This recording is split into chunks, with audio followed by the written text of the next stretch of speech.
오래전 일입니다. 하루는 시원한 배 맛이 나는 음료가 먹고 싶어서 마트를 찾았습니다.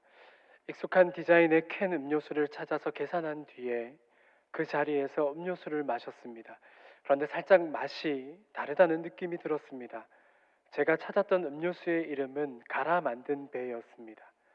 맛이 이상해서 음료수 캔을 들여다보니 비슷한 디자인이긴 했지만 이름이 달랐습니다. 갈아 만든 배가 아니라 삭삭 갈은 배였습니다. 가짜가 있는 이유는 진짜가 있기 때문입니다. 기독교 계열에 많은 사이비 종교가 있는 이유, 수많은 가짜가 있는 이유는 우리 주님의 이야기가 그 가짜들 가운데 진짜로 자리하고 있기 때문이겠지요. 진짜를 주장하고 싶지만 실은 가짜였던 경우의 일들이 성경에도 나옵니다. 자기들끼리 작당하고 팥죽 한 그릇에 형이 형자리를 내어주고 또 그 자리를 기다렸다는 듯이 낚아채며 그럼 이제부터 내가 형 하는 거다.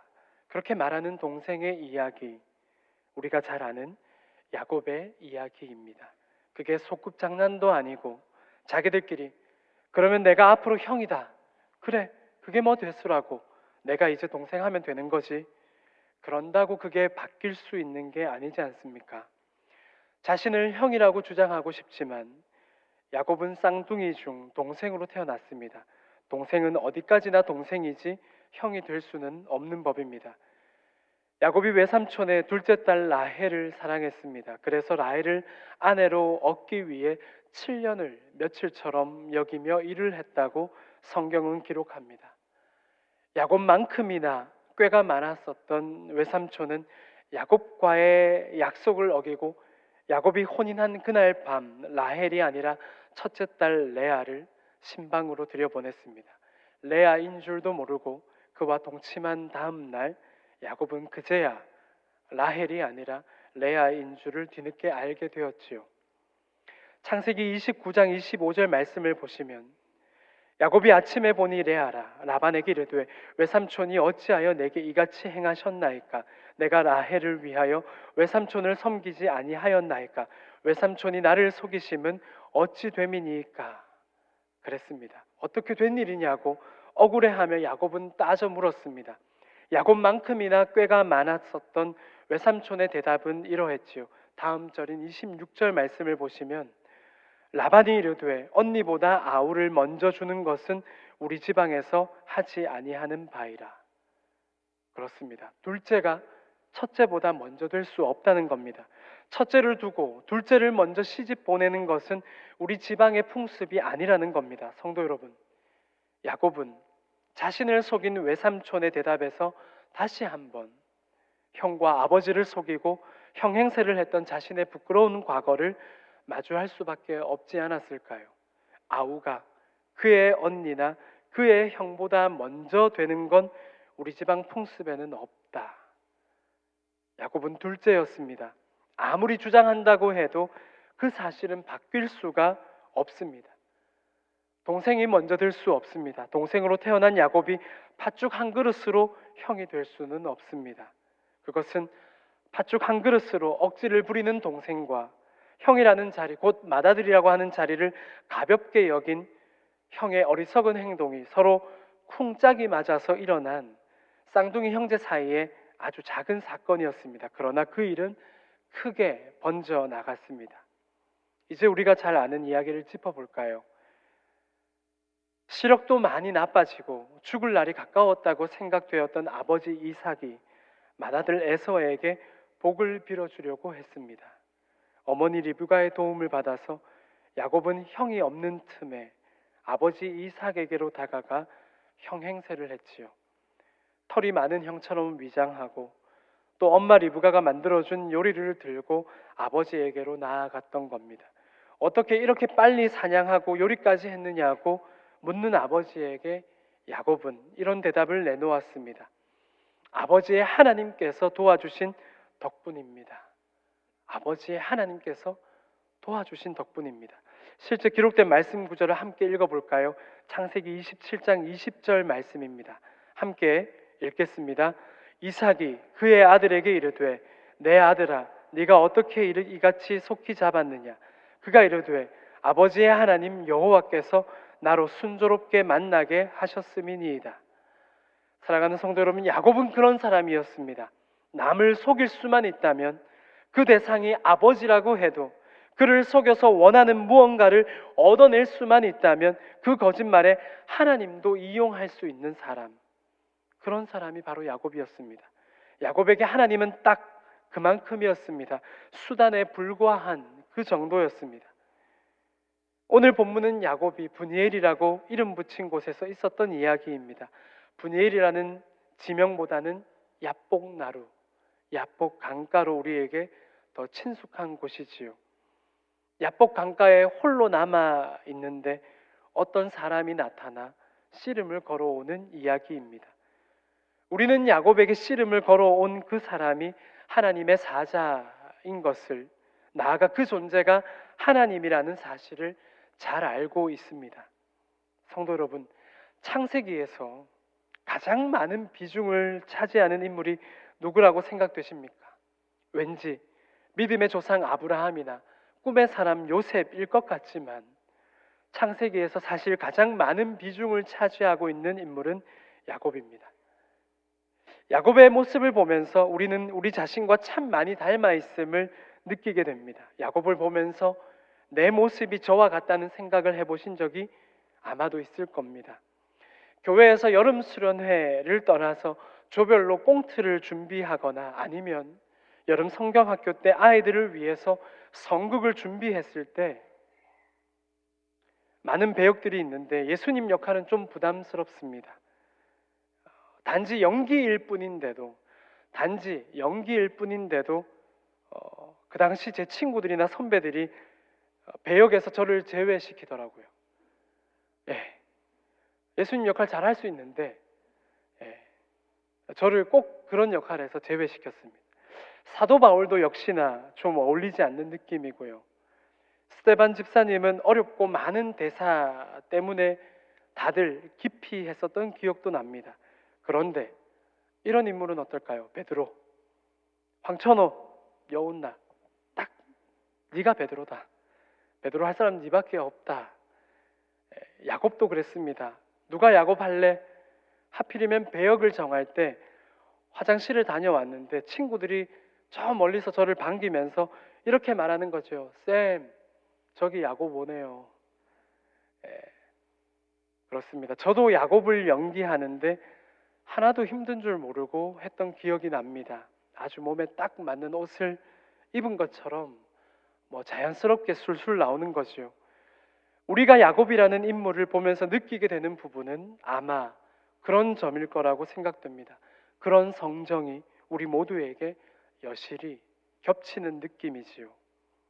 야곱, 이런저런 꾀를 부리고 그 꾀와 속임수로 인생이 복잡해지고 노년까지도 그의 삶이 편할 날이 잘 없었습니다. 바람 잘 날이 없다라는 말이 있지 않습니까? 야곱에게 그 말이 딱 맞을 것 같습니다. 야곱이 노년에 이집트의 바로 왕 앞에서 자기 인생을 그렇게 표현했었는데요. 창세기 47장 9절 말씀입니다. 함께 읽어보면 좋겠습니다. 야곱이 바로에게 아뢰되 내 나그네 길의 세월이 130년이니이다. 내 나이가 얼마 못 되니 우리 조상의 나그네 길의 연조에 미치지 못하나 험악한 세월을 보내었나이다 하고, 자기 인생을 가리켜 험악한 세월이라고 했던 표현은 틀린 말이 아닐 겁니다. 험악한 세월이라고 말한 그의 굴곡진 세월의 길 가운데 성도 여러분, 하나님이 함께 해주셨지요. 오늘 본문의 이야기를 이어가겠습니다. 외삼촌 라반은 야곱만큼이나 야곱 못지않게 셈하는 것과 속임수에 있어서 고단수였습니다. 형의 분노를 피해서 그렇게 며칠만 피해 있다가 고향 집으로 다시 돌아올 수 있을 거라고 생각했습니다. 어머니 리브가로부터 연락을 기다렸지만 소식이 없었고 결과적으로 야곱은 어머니의 임종을 지키지 못했습니다. 며칠이라며 고향 집을 떠나와서 20년이라는 긴 세월을 보냈습니다. 외삼촌의 둘째 딸 라헬을 아내로 얻기 위해 7년을 일했습니다. 야곱이 그렇게 하겠다고 했지요. 그렇게 말하면 외삼촌이라는 사람이 오히려 뜯어 말리면서 이렇게 말해야 하지 않겠습니까? 조카야, 뭘 그렇게까지 하려고 하느냐? 너는 내 피부치가 아니냐? 7년은 무슨, 어서 홀렛 날을 잡고 혼례를 치르도록 하자꾸나. 이게 원래 외삼촌다운 그런 대답 아닙니까? 그런데 외삼촌이라는 작자가 어떻게 대답했나요? 계산하는 머리가 좋았던 외삼촌은 야곱의 그 제안을 흔쾌히 받아들였지요. 그렇게 7년을 일하고 홀렛 날이 되었습니다. 외삼촌은 신방에 라헬이 아니라 그의 언니를 드렸습니다. 그렇게 잘 속이는 자 야곱을 잘도 속이는 외삼촌, 조카를 속여서 첫째 딸을 결혼시키고 일주일 후에 본래 약속한 둘째 딸 라헬과 결혼을 시켜주기로 하면서 다시 또 7년 동안 자신을 위해 일해줄 것을 계약 조건으로 내걸었던 외삼촌. 그의 밑에서 그는 그렇게 일했습니다. 몇 해가 지나 외삼촌으로부터 이제 독립하여 고향 땅으로 자기 식소를 데리고 떠나겠다고 야곱은 용기를 내어서 말했지만 외삼촌에게 받아들여지지 않았습니다. 그렇게 시간이 흐르는 동안 외삼촌과 감정의 골은 조금씩 더 깊어졌고, 그러던 어느 날 하나님의 음성이 야곱에게 임했습니다. 너는 너의 조상의 땅, 너의 친족에게로 돌아가거라. 내가 너와 함께 하겠다. 그렇게 야곱은 자기 식소를 이끌고 바단 아람을 빠져나왔습니다. 외삼촌에게 알리지 않았지요. 외삼촌과 그의 아들들이 야곱을 추격해 왔지만 하나님의 선한 간섭이 있었습니다. 추격해온 외삼촌과 물리적인 충돌 없이 그 관계가 잘 마무리되었습니다. 야곱이 노년에 자신의 세월을 가리켜 험악한 세월이라고 했었지요. 창세기 31장 40절 한 절 말씀을 통해서 우리는 야곱이 외삼촌 댁에서 보낸 20년의 세월이 어땠는지 알 수가 있습니다. 야곱은 이렇게 말했습니다. 내가 이와 같이 낮에는 더위와 밤에는 추위를 무릅쓰고 뭐라고 돼 있습니까? 눈붙일 겨를도 없이 지냈나이다. 그렇게 고생한 것이 자기의 형편이었다는 겁니다. 남도 아니고 외삼촌 댁에서 야곱의 삶이 편하지 못했던 겁니다. 그렇게 외삼촌과의 충돌은 어느 정도 마무리되었는데요. 야곱은 한숨을 돌릴 새가 없습니다. 진퇴양난, 나아갈 수도 없고 그렇다고 물러설 수도 없다는 말입니다. 외삼촌 댁으로 이제는 돌아갈 일이 없습니다. 고향 땅으로 가겠다고 했지만 자신이 없지요. 20년의 세월 동안 형 에서가 그동안 칼을 갈아왔는지 알 길이 없습니다. 나아가자니 두렵습니다. 그래서 앞서 사람을 보냅니다. 일종의 사절단인 셈이지요. 야곱은 사절단을 먼저 보내 에서에게 말하기를 당신의 종 야곱이라는 표현을 씁니다. 당신의 종 야곱. 사랑하는 성도 여러분, 형 에서 앞에 자신을 동생이라고 소개하지도 못합니다. 당신의 종이라고 표현합니다. 팥죽 한 그릇으로 앞으로 자신이 형을 하겠다고 했던 그 패기는 다 어디로 갔을까요? 아버지와 형을 속여서 복을 가로챘습니다. 가로채서까지 복을 받았으면 그 복을 누려야 하는데 지금까지 야곱의 세월에 바람잘 날이 있었습니까? 없었습니다. 마음 편할 날이 없었습니다. 어떻게 그런 걸 복이라고 할 수 있겠습니까? 그렇게 형에게 자신 있게 나아가지 못하는 야곱이었습니다. 성도 여러분, 그 복, 자기 꾀로 아버지를 속이고 형을 배신하면서 거짓으로 탈취하다시피 해서 얻어낸 복이었지요. 진짜가 아니었습니다. 야곱 자신이 우길 수는 있습니다. 자신이 맏아들의 복을 어떻게라도 받아냈으니 내 거라고 그렇게 우길 수는 있습니다. 그러나 야곱 스스로도 아는 겁니다. 올바르지 않았다라는 걸. 싹싹 가른 배는 그 맛이 비슷하긴 해도 갈아 만든 배가 될 수는 없습니다. 피겨 선수 김연아는 2010년 밴쿠버 올림픽에서 금메달을 목에 걸었습니다. 4년 뒤 김연아는 소치 올림픽에서 은메달을 목에 걸었고 이후에 은퇴했습니다. 김연아는 오히려 덤덤한데 전 세계 사람들이 분노했습니다. 명백한 1위라고 평가했지요. 금메달을 강탈당했다고 세계 외신들은 앞다투어 보도했습니다. 금메달을 목에 건 선수가 감격의 눈물을 흘렸습니다. 그러나 아무도 그 눈물을 봐주지 않았습니다. 금메달로 호명된 그 선수보다 카메라는 그 옆에 은메달을 목에 건 김연아를 비추었고, 팬들의 환호는 금메달을 목에 건 선수보다 금메달이 아닌 은메달을 목에 건 김연아를 향해서 더 크게 터져 나왔습니다. 사랑하는 성도 여러분, 야곱이 그랬던 겁니다. 맏아들이 걸어야 할 금메달을 그가 대신 목에 걸고 그 금메달을 손에 넣었지만 세상이 인정해주지 않았습니다. 하나님 앞에서 떳떳한 축복을 받아낸 게 아니었지요. 형이길 원했으나 그는 동생이었고, 맏아들의 복을 받기는 했으나 그 기도는 어디까지나 맏아들인 에서를 염두에 둔 아버지 이삭의 기도였지요. 야곱 자신이 아니었습니다. 앞서 보낸 사절단이 야곱에게 돌아와 상황을 보고합니다. 에서 어른께 다녀왔습니다. 에서 어른께서는 지금 부하 400명을 거느리고 오고 있습니다. 성도 여러분, 400명은 결코 적은 인원이 아닙니다. 40명 정도면 적절할 것 같습니다. 그러나 400명이라는 큰 규모는 환영하는 분위기를 뛰어넘습니다. 분명히 그것은 위협으로 느낄 수 있는 인원입니다. 어쩔 방도가 이제는 없습니다. 그가 할 수 있는 최선의 묘책은 이제 자기 식소를 두 때로 나누어서 차례로 가게 해서 앞서가던 무리가 혹여 에서로부터 공격을 받으면 나머지는 도망가는 것이었습니다. 그렇게 모두를 보내놓고 야복 강가에 홀로 남았습니다. 그런데 어떤 사람이 나타나서 씨름을 걸어온 겁니다. 야곱이 씨름을 건 게 아닙니다. 아무것도 그는 하지 않았습니다. 이제 그가 가진 수를 다 써봤다고 생각되어서였을까요? 쥐어 짜낼 수 있는 속임수가, 꾀가 이제는 더 없다고 느껴서였을까요? 그는 그저 맨 뒤에 혼자 남아 있었는데 갑자기 어떤 사람이 나타나서 씨름을 걸어온 겁니다. 마치 뭐라도 좀 해보라는 것처럼, 야 이놈아, 왜 꾀만 부리려고 하고 하나님을 떠올릴 생각은 왜 하지 못하는 거냐라는 듯이 하나님이 야곱을 찾아온 것입니다. 그렇지요. 하나님은 늘 그렇게 먼저 찾아오셨습니다. 늘 찾아오는 건 늘 항상 하나님이었습니다.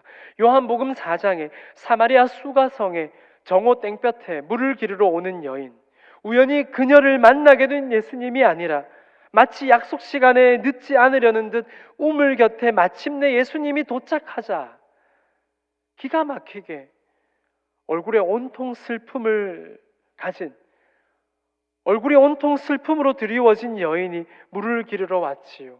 오늘 이 예배의 자리도 우리가 와서 주님의 임재를 구하는 게 아닙니다. 우리가 주님을 초청하는 게 아니지요. 주님이 먼저 와 우리를 초청하셨고 우리와 만나주시는 주님의 환대 속에서 우리의 예배는 시작되었습니다. 하나님은 늘 그렇게 먼저 되십니다. 먼저 찾아오셨습니다.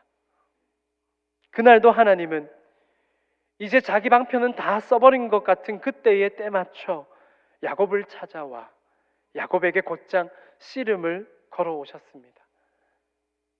야곱은 그 밤 낯선 그 존재와 날이 새도록 씨름을 했습니다.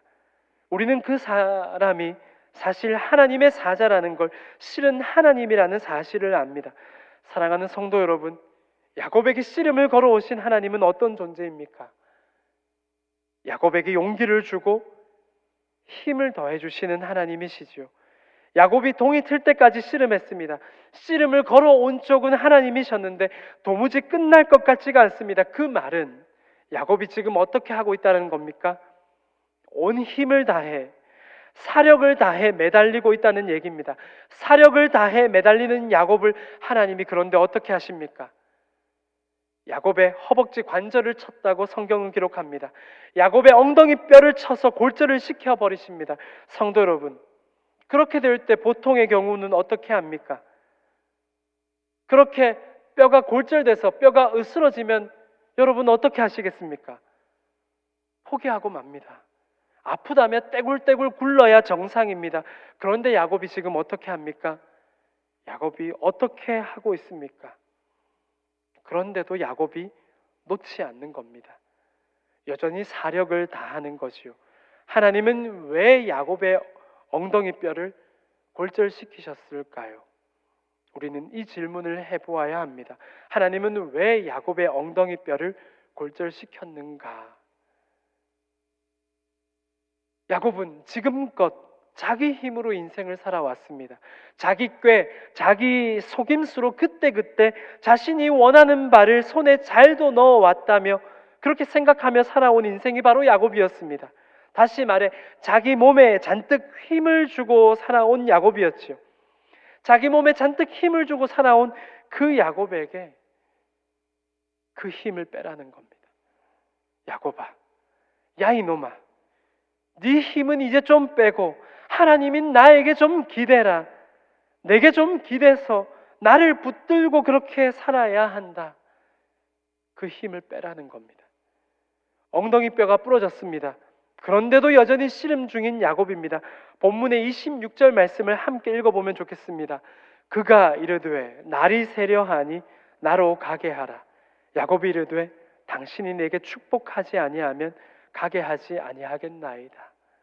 성도 여러분, 자신이 이전에 아버지와 형을 속여 가로챈 복, 그게 온전한 방법이 아니었다라는 걸 야곱도 잘 알고 있는 겁니다.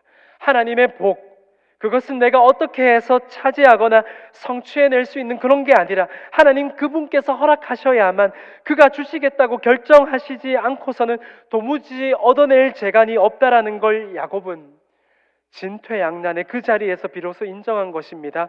자기 민낯을 마주한 것입니다. 속이고 포장한다고 해서 감출 수 없는 것입니다. 금메달을 목에 걸었지만 금메달 딸 실력이 아니라는 사실을 세상이 다 아는 겁니다. 자신을 속일 수는 없는 법이지요.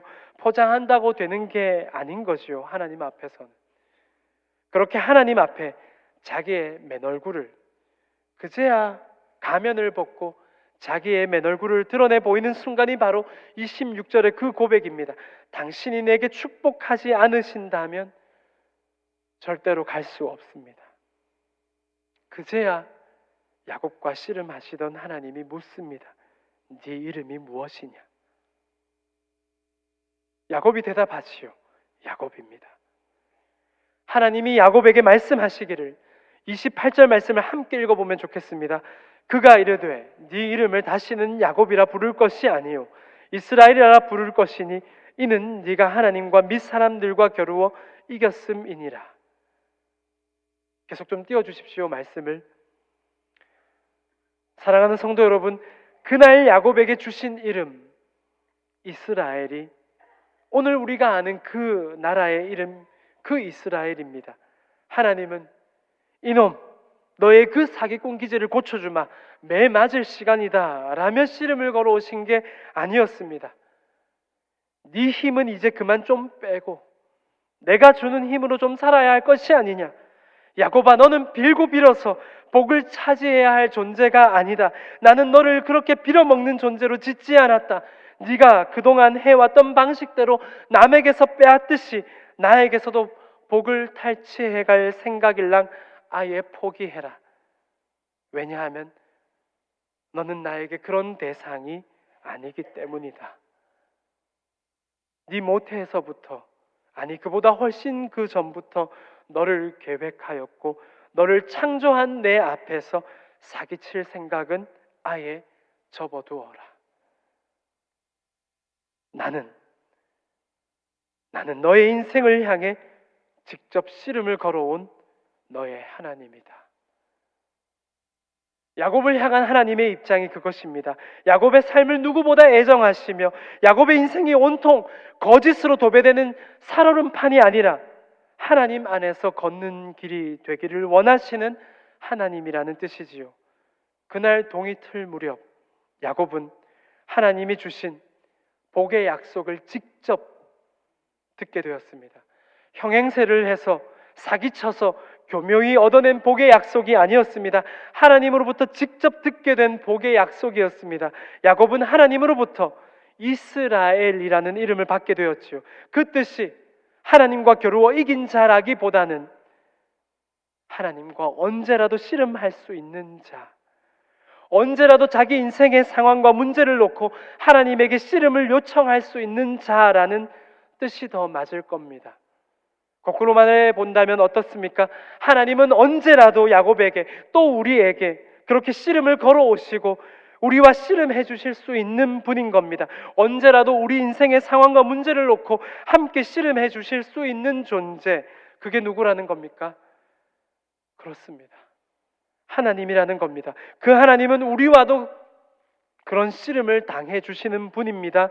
또한 그 씨름에서 우리의 손을 들어주시며 네가 이겼다, 네가 이겼다라고 말해주시고 즐거이 축하해 주실 수 있는 분이십니다. 야곱뿐만이 아니라 오늘 우리도 하나님에 대해 그런 인생이겠지요. 그렇게 믿으십니까? 그렇게 믿으시나요? 하나님에게 우리 역시 그처럼 귀한 존재로 부르심을 입은 줄 믿습니다. 많은 사람들이 원본으로 태어났다가 복사본으로 끝나는 인생을 사는 건 아닌가 싶습니다. 나에게 주어진 내 몫이 아니라 남과의 비교.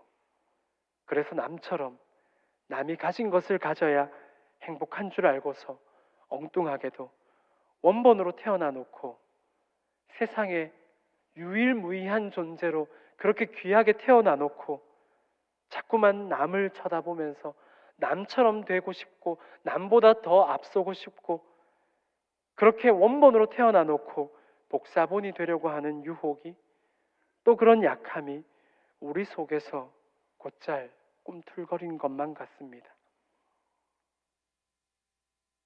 이제 야곱은 이스라엘로 살아야 합니다. 남의 발 뒤꿈치나 잡고 늘어지는 인생이 아니라 나와 함께 하시는, 나에게 네가 이겼다라고 말씀해 주시는 그 하나님의 붙드시는 힘을 믿고 힘차게 자기 삶을 살아야 합니다. 야곱이 아니라 이스라엘로 살아야 하는 겁니다. 우리도 그래야 하겠지요. 이제 명절 연휴입니다. 주님의 그 사랑을 기억하며 사랑하는 이들이 주님의 함께 하심을 믿는 하늘의 그 은총 가운데 명절에 사랑하는 가족들 만나시면 어떤 격려를 해주십니까? 혹 남과 비교하면서 너는 왜 그처럼 살지 못하느냐? 왜 너는 그 자리에 있지 못하느냐? 왜 너는 그와 같지 못하느냐? 혹 내 사랑하는 가족이 이 세상에 손끝에 지문도 다 저마다 다르고 유일한 존재인데 원본으로 귀하게 태어난 내 사랑하는 이를 남과 비교하면서 왜 너는 그 수준에 이르지 못하느냐고 그렇게 얘기하시지는 않습니까? 먼저는 내가 하나님께서 귀하게 지으셔서 그렇게 원본으로 태어났다라는 것을, 그리고 내 사랑하는 가족들도 다 그렇게 저마다 하나님께서 뜻하신 바가 있어서 귀하게 하나님께서 나에게 붙여주신 존재라는 것을 알고 그 아는 은혜 가운데 또한 하나님은 나에게도, 내 사랑하는 이들에게도 그렇게 홀로 힘겨운 상황과 문제 가운데 홀로 두지 않으시고, 아니요, 홀로 둘 수가 없어서 하나님은 그와 함께 씨름해 주시고 함께 그 가운데 버텨주시고 힘주시는 하나님이신 것을 능히 믿는다면 우리는 주님의 그 사랑 안에서 우리 스스로를 기뻐하고 내 사랑하는 이를 격려하면서 그가 바르고 선한 길을 잘 걸을 수 있도록 하나님의 그 사랑 안에서 나와 씨름도 해줄 수 있는 그런 인격의 하나님, 그 하나님의 사랑 안에서 아낌없이 격려해 주시고 사랑해 주는 그런 행복한 명절 되시기를, 이 야곱의 이야기를 기억하시며 그런 행복한 명절 되시기를 주님의 이름으로 축복합니다.